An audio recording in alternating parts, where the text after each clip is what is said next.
Hi guys, you're welcome to my channel. In today's video, I visited another bakery in Lagos. I'm still in Lagos. I was almost going home when I received a call to visit this beautiful bakery. Now, the structure is amazing. Every part of the factory was so beautiful, glittering, and so clean. Everywhere was sparkling because they are ready. They are ready for production.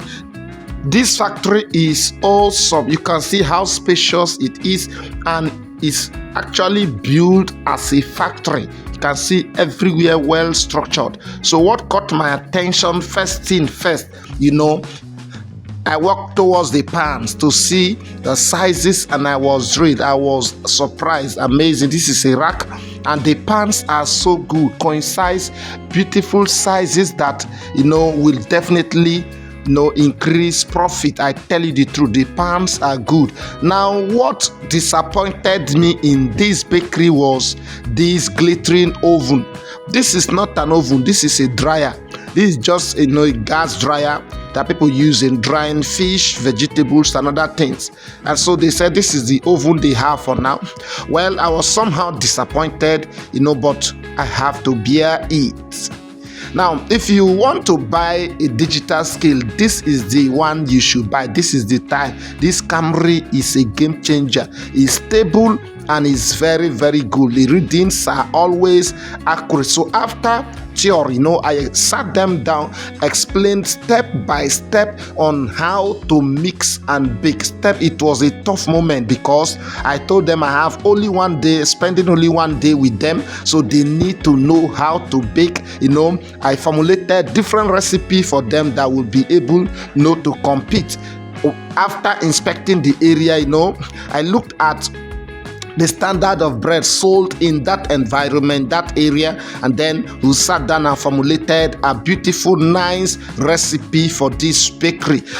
These ladies are fast learners. They were able to understand every step, every bit of thing I explained to them. And then, to help them, I back it up with my ebook, and that was it. So at this point, I decided to bake a little quantity, not for sale. So we just decided to bake a little quantity to demonstrate what I've explained and also to test the recipe. So I instructed them to arrange the pans, grease the pans the proper way, and also, get ready, clean your hands. Make sure you wash your hands very well with running water before you touch anything. That was the instruction because hygiene is very, very important. As I travel around, I've come to observe one common challenge or problem that beginners always face, and that is bread spoilage. Bread spoilage. And there are so many causes of bread spoilage, of which I'm going to explain some of them in this video. Number one is hygiene. If you bake without washing everything, cleaning up the pans and everything you use, definitely your bread will be contaminated, maybe from the mixer or in the pans, through the pans or the table, maybe one thing or the other. So the first thing is to ensure that every material and every equipment you're using are clean. They are clean. That will help reduce spoilage in your bakery. Number two is packaging time. Allow the bread to cool. Don't force the bread to cool. Just cool the bread naturally. Allow it to cool naturally before packaging, so that the vapor will not settle on the nylon, thereby causing a moist surface on the bread. That will in turn trigger microorganisms to grow on your bread. So after 2 days, the smell of your body, the aroma of your bread will change to an offensive smell, and then you start to see spots on your bread. So please prevent this by be applying patience and cooling the bread naturally. You don't need AC to cool your bread. Don't cool your bread with AC. Don't cool your bread with fan. Just allow natural cooling to take place. It will help you.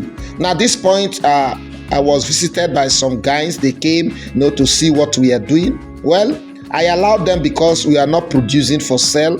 So they were just there with us, and I later found out that they are also workers to be in this factory. So I just allowed them, and we were all happy working together, and they were seeing the way I was training them step by step. The girls were more committed, more serious, ready to learn. Like the one close to me, she was eager to mold, eager to learn every bit of it, and I was also ready to impact the knowledge. Now, the second cause of bread spoilage is ice or cold water. You can use cold water, but if you don't know how to use it right, it will lead to bread spoilage. And one of it is that it will make your bread to scatter after 2 days. It will start to peel and scatter, and then one problem or the other. The reason is that ice block, when you use ice block to mix, your dough will not rise fast, and it will slow down the process. Now when you put it in the oven and bake,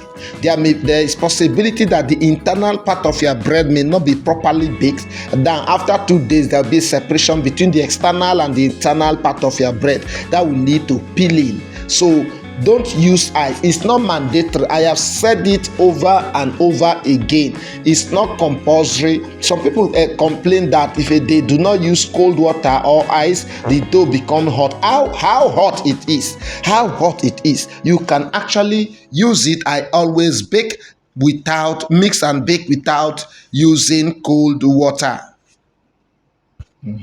Another cause of bread spoilage is incomplete mixing. Please be patient to mix well. Allow the dough to be properly mixed. Let everything come together. Let the smoothness be developed. Let the gluten, that is the elasticity, be developed. Let everything be properly mixed and knead. When you do it like that and allow the gluten to be properly formed and blend with everything, I tell you, your bread will come up very elastic and nice. The last one, part of it, is bake at the appropriate temperature. Don't use high or low temperature to bake, because at low temp point the dough may collapse. At high, the bread may get burnt, or it will give you wrong dough bread, because after a few days it will just start to scatter because you baked at a very high temperature. So please abide by these rules and your bread will not spoil. I tell you the truth, just abide by these few rules. It will help to increase the shelf life of your bread. Now, as a beginner, don't expect too much profit as a beginner, because you make a lot of mistakes. Don't be discouraged. You make a lot of mistakes. There are people will say one thing or the other. You will face a lot of obstacles. It does not mean that the business is not lucrative or the bread making is not profitable. It's profitable. It's just that you're making some mistakes that are, reducing your profit. So just you keep on doing it until you get to that point that, one, the quality of your bread will be stable. Two, you have been able to solve or boycott some of the mistakes, and when you are stable in production and everything, you will start seeing good profit returns coming, and you will smile. So don't be discouraged. Don't expect too much. Don't expect too much. Just do it step by step, and it will help you. Look at what we have here. Beautiful, delicious golden bread. This is what we prepared. It was so nice. Everyone was surprised, happy, and it was awesome. This is what we do, and this is what we know how to do. When we visit your bakery, I tell you, you will confess, you will know that the master was here. Thank you for watching. Don't forget to subscribe. Don't forget to like this video. Don't forget to drop a comment. Don't forget to do the needful. See you in our next video. Bye bye.